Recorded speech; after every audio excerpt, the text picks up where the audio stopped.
कभी सोचा है, क्या आपने कभी सुना है कि इन्फेक्शन से भी कैंसर हो सकता है?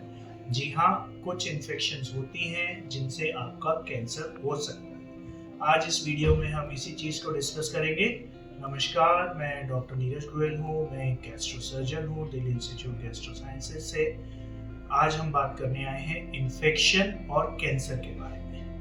आप इस चैनल को प्लीज़ सब्सक्राइब करिएगा, वीडियो को लाइक और शेयर कीजिए, कमेंट्स ज़रूर कीजिए। यही चीज़ें हैं जो हमें आगे नए वीडियोस बनाने के लिए प्रेरित करती हैं। तो आज का हमारा जो टॉपिक है वो है इन्फेक्शन और कैंसर। तो कुछ इन्फेक्शंस होते हैं जो कैंसर को बढ़ावा देते हैं। ये इन्फेक्शन आपके बैक्टीरियल भी हो सकते हैं, ये इन्फेक्शन आपके वायरल भी हो सकते हैं। तो अगर हम एक एक करके इन इन्फेक्शंस को समझें तो सबसे पहली जो इन्फेक्शन हमारे कैंसर्स के लिए आती है, प्रमुख तौर पर आती है, वो आती है हेपेटाइटिस बी और हेपेटाइटिस सी। ये दोनों लिवर के इन्फेक्शन हैं। हेपेटाइटिस सी को हम काला पीलिया भी बोलते हैं।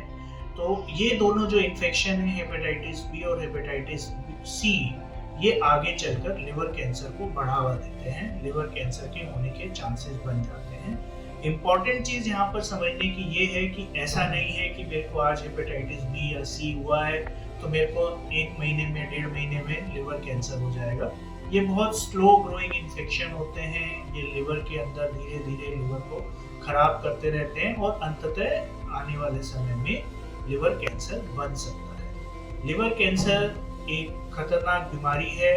अगर समय रहते पता चलता है तो ऑपरेशन करके हम उसको ठीक कर सकते हैं, पर अगर समय रहते पता नहीं चला है तो हमारे लिए इलाज बहुत ज़्यादा अवेलेबल नहीं है। तो दूसरी जो इन्फेक्शन आती है इसी कड़ी के अंदर, दूसरी जो इन्फेक्शन आती है वो आती है ह्यूमन पैपिलोमा वायरस, HPV। ये जो ह्यूमन पैपिलोमा वायरस है, हमारा जो बच्चेदानी के मुंह का कैंसर है, जिसको हम सर्वाइकल कैंसर बोलते हैं, उसके लिए काफ़ी इम्पोर्टेंट हो जाता है। ये जो ह्यूमन पैपिलोमा वायरस है, ये ओरो कैंसर, ओरोफेरेंजियल कैंसर मतलब मुंह का जो कैंसर है, उसके लिए भी एक इम्पॉर्टेंट रिस्क फैक्टर है।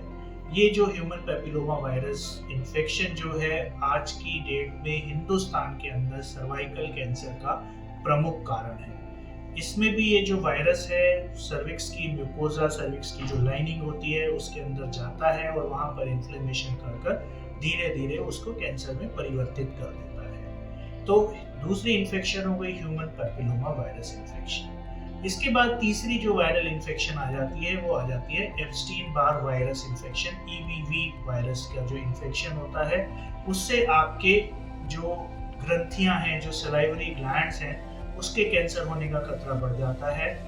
उसकी वजह से आपके गले के कैंसर होने का रिस्क इंक्रीज हो जाता है।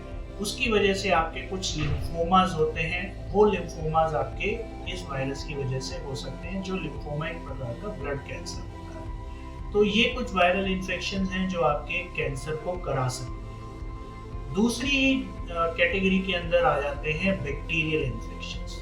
तो जो प्रमुख बैक्टीरियल इन्फेक्शन है कैंसर कराने के लिए मैं जो आपसे डिस्कस करना चाहता हूँ वो है Helicobacter pylori infection, H pylori infection, जो स्टमक के कैंसर को बढ़ावा देता है। ये एक प्रकार का बैक्टीरिया है जो स्टमक, पेट की जो लाइनिंग होती है, जो म्यूकोजा होती है, उसके अंदर रहता है।